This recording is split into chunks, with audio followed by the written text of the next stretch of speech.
हम आप लोगों को गणित के भारती भवन किताब से पढ़ाएंगे एकदम शुरू से और ट्रिकी मेथड से कि देखते ही आप लोग को आंसर मालूम हो जाएगा। तो आपको गणित के कौन सा किताब चलेगा? भारती भवन। तो हम आप लोग को पढ़ाएंगे एक्सरसाइज 1A का क्वेश्चन का सॉल्यूशन हम लोग करेंगे। तो सिर्फ ध्यान से देखिए, आप लोग को बन जाएगा कौन सत्य है कौन असत्य है। तो पहला है प्रत्येक परिमेय संख्या एक पूर्ण संख्या होती है। तो अब आपको बताना है कि प्रत्येक परिमेय संख्या एक पूर्ण संख्या होता है कि नहीं। ये सही बात है कि सही बात है कि नहीं। यानी प्रत्येक परिमेय संख्या एक पूर्ण संख्या होती है कि नहीं। तो परिमेय संख्या किसे कहते हैं तुम लोग को बता दिए हैं, जिसे P/Q के रूप में लिख सके, है ना, उसे कहते हैं परिमेय संख्या है। जो P/Q के रूप में लिख सके उसे क्या कहेंगे? तो परिमेय संख्या 2/3 भी होता है और -4 भी होता है, 2.3 भी होता है ना। क्वेश्चन कहता है कि प्रत्येक परिमेय संख्या एक पूर्ण संख्या होती है कि नहीं। समझ में आ रहा है? कोई जी कहता है ये सब ऐसे करके कई गो तुमको स्टार पॉइंट आएगा। हाँ, तो इस सब स्टार पॉइंट को हम लोग आज हम जानेंगे। प्रत्येक परिमेय संख्या एक पूर्ण संख्या होती है कि नहीं, इस बात को ध्यान देना है। तो परिमेय संख्या पूर्ण संख्या के बारे में पहले समझो।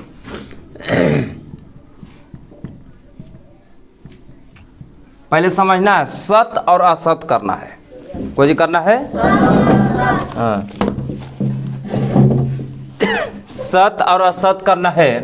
प्रत्येक परिमेय संख्या एक पूर्ण संख्या होता है कि नहीं। तो ध्यान देना है, सत्य और असत्य। सत्य मतलब सही और असत्य मतलब गलत। सत्य मतलब सही, असत्य मतलब गलत। तो सत्य और असत्य यही करना है। तो प्रत्येक परिमेय संख्या एक पूर्ण संख्या होगा कि नहीं, यानी प्रत्येक परिमेय संख्या एक पूर्ण संख्या होगा कि नहीं। तो परिमेय संख्या की परिभाषा कहता है कि जिस संख्या के P/Q के रूप में लिख सके वो परिमेय संख्या होगा। लेकिन पूर्ण संख्या कहता है, पूर्ण संख्या कहता है कि 0 से शुरू होकर, यानी 0 से लेकर, है ना, 0 से लेकर अनंत तक कि सभी गिनती की संख्या को तो पूर्ण संख्या कहते हैं। तो 1 0 1 2 3 4 5 ऐसे जाते जाएगा, है ना। तो पूर्ण संख्या तो 0 से स्टार्ट हुआ भी बा, लेकिन 1 2 3 4 5 6 हाँ जा रहा है। लेकिन परिमेय संख्या कहता है कि जिसे P/Q के रूप में लिख सके। समझ में आ रहा है? तो ठीक है, ये तो बात कहा तो सही बात है कि परिमेय संख्या पूर्ण संख्या होता है कि नहीं। तो बताइए भाई बा, 2/3 जो है पूर्ण संख्या होगा? नहीं होगा। -4 होगा? नहीं होगा। अगर सिर्फ 4 रहता तो 4 पूर्ण संख्या हो सकता है। लेकिन सभी, यानी सभी परिमेय संख्या पूर्ण संख्या नहीं होगा। सभी परिमेय संख्या पूर्ण संख्या नहीं होगा। तो जो स्टेटमेंट जो लिखा हुआ है क्या हो गया आंसर में? गलत हो गया। यानी आंसर क्या हो जाएगा? असत्य हो जाएगा। मैं समझा दिया? लिख लो।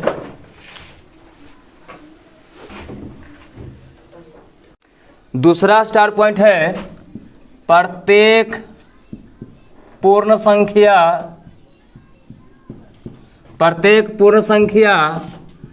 परिमेय संख्या होती है। परिमेय संख्या होती है ना। प्रत्येक पूर्ण संख्या एक परिमेय संख्या होती है। तो आप देखिए, पूर्ण संख्या परिमेय संख्या में, पूर्ण संख्या और परिमेय संख्या में डिफरेंस देखिए क्या क्या डिफरेंस है। पूर्ण संख्या तो 0 से शुरू होता है भाई, अब कहाँ तक जाता है? अनंत तक जाता है। मतलब यही इसका रूल है। पूर्ण संख्या के 0 से शुरू होगा, कहाँ तक जाएगा? अनंत तक जाएगा। लेकिन परमेय संख्या कहता है कि जो भी संख्या को P बटा Q के रूप में लिखेंगे वो परमेय संख्या होगा, है ना? क्या होगा? हाँ, वो कंडीशन में दिले Q does not equal to 0, यानी नीचे 0 नहीं होना चाहिए। तो परमेय संख्या कंडीशन है कि P बटा Q के रूप में होना चाहिए, परमेय संख्या हो जाएगा। लेकिन पूर्ण संख्या कहता है कि 0 से लेकर अनंत तक के सभी गिनती की संख्या को पूर्ण संख्या कहते हैं। तो ये देखिए, इस सब को जो है ना 0 बटा 1, 1 बटा 2 ऐसे करके हम लिख सकते हैं, या 2 बटा 1, 3 बटा 1, या 1 बटा 1 कर सकते हैं, 4 बटा 1 ऐसे बटा में लिख सकते हैं कि ना? यानी सभी पूर्ण संख्या को पर P बटा Q के रूप में लिख सकते हैं, सभी पूर्ण संख्या को P बटा Q के रूप में लिख सकते हैं। जैसे पूर्ण संख्या 100 है तो 100 बटा 1 कर सकते हैं ना, 200 है तो 200 बटा 1 करेंगे ना। तो लग रहा है 0 बटा 1, तो 0 बटा 1 का मतलब 0 बटा 1 का मतलब क्या हो गया? 0 हो जाता है। 1 बटा 0 का मतलब होता है इन्फिनिटी, अपरिभाषित। मतलब 1 बटा 0 का अर्थ है अपरिभाषित होता है, और 0 बटा 1 यानी 0 बटा कोई भी संख्या लिखोगे तो उसका जो आंसर हो जाएगा 0 होगा। तो ध्यान देना है कि सभी पूर्ण संख्या को P बटा Q के रूप में लिख सकते हैं, लिख सकते हैं ना? तो लिख सकते हैं तो परमेय संख्या हो सकता है, तो आंसर हो जाएगा सत्य। क्या हो जाएगा? सत्य हो जाएगा, लिख लो।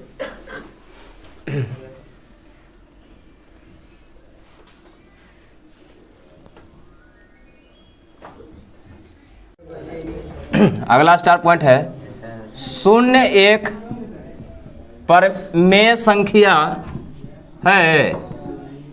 0 एक परमेय संख्या है। 0 एक परमेय संख्या है। लिखिए, 0 एक परमेय संख्या है। समझ में आ रहा है? कुछ है 0 एक परमेय संख्या है। भाई अभी मैं बताया था कि 0 जो है परमेय संख्या है कि नहीं, ध्यान देना है। तो परमेय संख्या कहता है कि हमको P बटा Q के रूप में होना चाहिए, यानी कोई भी संख्या हो उसको P बटा Q के रूप में होवेगा तो परमेय संख्या होवेगा। तो 0 बटा 1 करेंगे, 0 बटा 2 करेंगे, 0 बटा 3 करेंगे, हाँ 3 करेंगे, और सब का अर्थ क्या हो जाता है? 0 होगा ना। 0 बटा यानी नीचे कुछ भी रहेगा उसका आंसर 0 ही होगा। लेकिन अगर यही उल्टा हो जाएगा 3 बटा 0 तो हो जाता अपरिभाषित, इसको बोलते हैं इन्फिनिटी। हिंदी में बोलेंगे अपरिभाषित।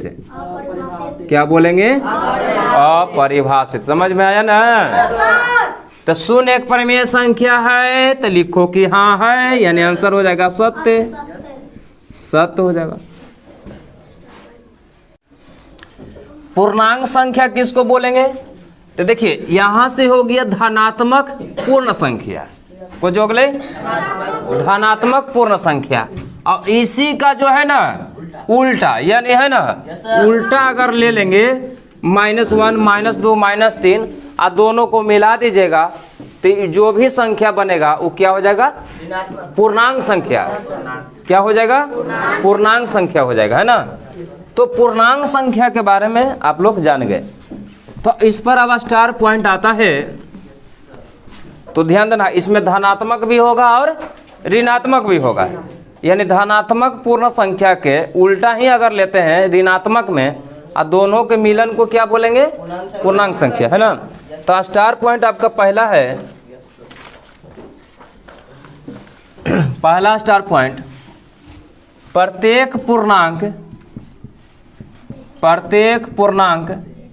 है ना एक परमेय संख्या है, एक परमेय संख्या है। प्रत्येक पूर्णांक एक परमेय संख्या है। तो भाई बात ध्यान देना है, पूर्णांक जो है तो जान ही रहे हैं, पूर्णांक है संख्या। आप परमेय संख्या भी जान रहे हैं आप लोग, है ना। पूर्णांक क्या होता है? 0, 1, 2, 3, 4, ऐसे का उल्टा लीजिएगा, -1, -2, -3। आइए हो गया परमेय संख्या, यानी P/Q के रूप में लिखेंगे वो हो जाएगा परमेय संख्या। होगा कि नहीं? तो ध्यान देना है, पूर्णांक जो है ये धनात्मक में है या ये ऋणात्मक में है। अब परमेय संख्या कहता है कि P/Q के रूप में हमको भाई लिखना होना चाहिए, है ना। तो ध्यान देना है, तो भाई इस सब के तो बटा में लिख ही सकते हैं ना, 1, 1, 1, 1 के जगह कुछ भी लिख सकते हो, है ना, 2, 3 ऐसे करके लिख ही सकते हो। यानी सबको P/Q के रूप में लिख सकते हैं पूर्णांक संख्या को। तो जब P/Q के रूप में लिखवे करेंगे तो परमेय संख्या होवे करेगा। तो क्या हो जाएगा? परमेय संख्या हो जाएगा। तो प्रत्येक पूर्णांक एक परमेय संख्या है, तो आंसर क्या हो जाएगा? सत्य हो जाएगा। लिख लो सत्य। दूसरा स्टार पॉइंट है, प्रत्येक भिन्न एक परमेय संख्या है। प्रत्येक भिन्न एक परमेय संख्या है। देखो भाई अब भिन्न हो गया, अब क्या हो गया? परमेय संख्या। तो भिन्न का मतलब क्या होता है? अंश बटा हर। अंश बटा हर होता है ना। अब परमेय संख्या का मतलब होता है P/Q, यानी इसमें भी अंश और हर होना चाहिए। तो लगता है कि दोनों तो सेम है, यानी कहने का मतलब भिन्न जो है वो भी उसमें अंश और हर होना चाहिए, तो भिन्न कहलाएगा। अब परमेय संख्या के P/Q के रूप में होना चाहिए तो परमेय संख्या कहलाएगा। तो प्रत्येक भिन्न एक परमेय संख्या है, तो आंसर क्या हो जाएगा? सत्य हो जाएगा। अगला स्टार पॉइंट देखो, लिखो प्रत्येक प्राकृत संख्या, प्रत्येक प्राकृत संख्या एक पूर्ण संख्या होती है।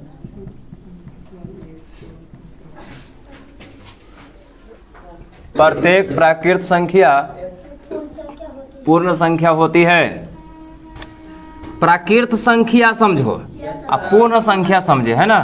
तो प्राकृत संख्या 1 से शुरू होता है। कहाँ से शुरू होता है? अब पूर्ण संख्या 0 से शुरू होता है। होता है ना? होता है कि नहीं होता है? ये 1 से शुरू हुआ, 0 से शुरू हुआ। तो 1, 2, 3, 4, 5, 6 अगर इसमें मिलाते हैं तब पूर्ण संख्या भी हो जाता है। यानी प्रत्येक प्राकृत संख्या, यानी इसका टोटल जो संख्या है पूर्ण संख्या हो जाएगा। हो जाएगा ना? क्या हो जाएगा? हो जाएगा ना? तो ये हो जाएगा सत्य। लेकिन अगर इसी को कह दे प्रत्येक पूर्ण संख्या एक प्राकृत संख्या होती है, तो अब भाई देखो प्रत्येक पूर्ण संख्या, तो 0, 1, 2, 3 ऐसे करके होगा, 1, 2, 3, 4 ऐसे होगा।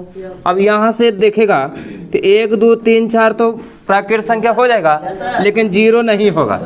0 नहीं होगा, यानी 0 जो है प्राकृत संख्या नहीं होगा। तो 0 प्राकृत संख्या नहीं होगा, तो ये वाला क्या हो जाएगा? असत्य हो। क्या हो जाएगा? असत्य हो जाएगा। हाँ, दूसरा लिखिए अगला, प्रत्येक पूर्णांक संख्या एक पूर्ण संख्या होती है। प्रत्येक पूर्णांक एक पूर्ण संख्या होती है। नहीं लिखा है वो देख लो।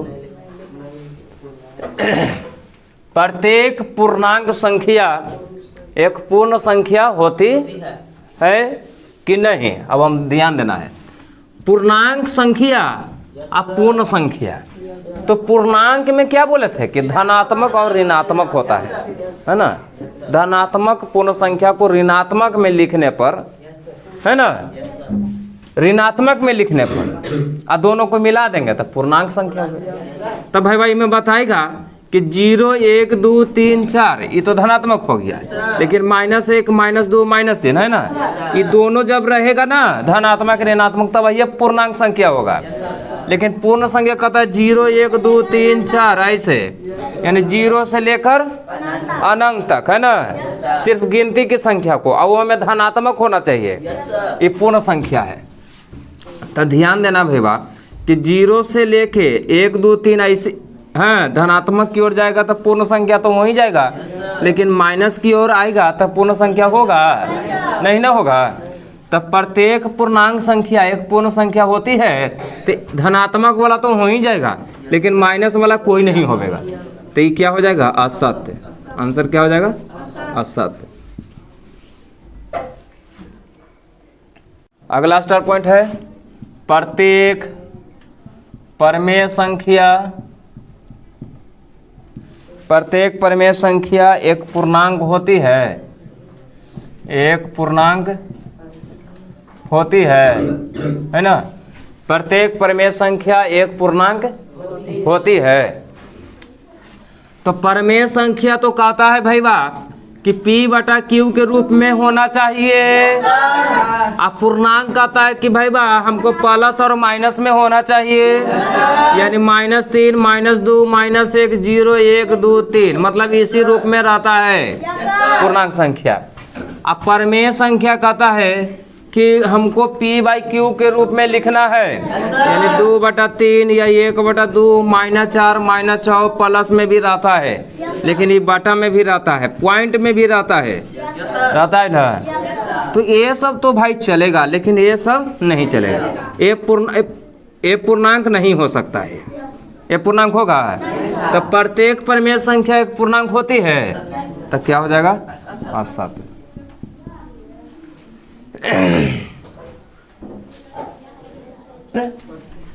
भारती भवन के गणित एक्सरसाइज 1A का पहला नंबर क्वेश्चन आपका कंप्लीट हो गया है ना? Yes sir.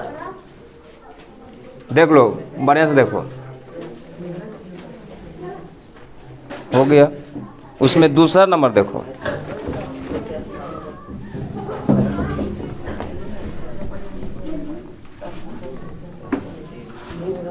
दूसरा नंबर देखिए, परमेय संख्या 2/3, दूसरा का पहला नंबर -1/2 0 5/6 है ना। कहता है कि इसको बढ़ते क्रम में लिखना है। कौन क्रम में लिखना है?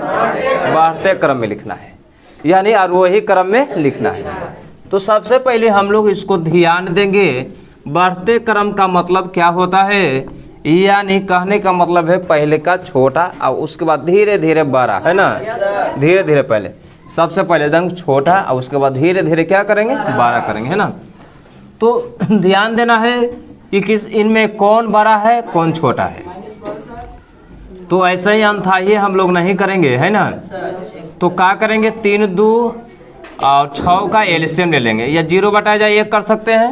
हाँ 3 2 1 6 का एलसीएम हो गया 6। कितना हो गया? 6 हो गया। 3 दूनी 6 2 दूनी 4, द्वितीय 6 -3 है ना, ये तो 0 हो जाएगा। 6 एकम 6 5 हो जाएगा। अब लिखना है बढ़ते क्रम में। कौन सा क्रम में? बढ़ते क्रम में। देखिए भाई नीचे तो सब बराबर हो गया ना, सब बराबर हो ना, तो सबसे छोटा ही में कौन हुआ? -3/6 हो गया। जो माइनस में रहेगा ना वो सबसे छोटा हो जाएगा, सब प्लस में, तो यानी सबसे छोटा कौन है? -3/6, यानी कर सामने वाला हो जाएगा -1/2, है ना। उसके बाद इधर में है चिन्ह, यानी इसके बाद 12 है ना, इसके बाद 12। अब देखिए अब जो है सबसे छोटा हुआ, तो ये 4/6 0/6 5/6, ये तीनों में जो है सबसे छोटा 0/6 हो गया। तो 0/6 का मतलब 0/1 यानी 0, है ना। फिर जो हो गया इसके बाद कौन हो जाएगा? 4/6 यानी 2/3। फिर इसके बाद कौन हो जाएगा? 5/6। 5/6 का मतलब 5/6 हो गई ना। इस तरह से बनाओगे गलत नहीं होगा। हो गया।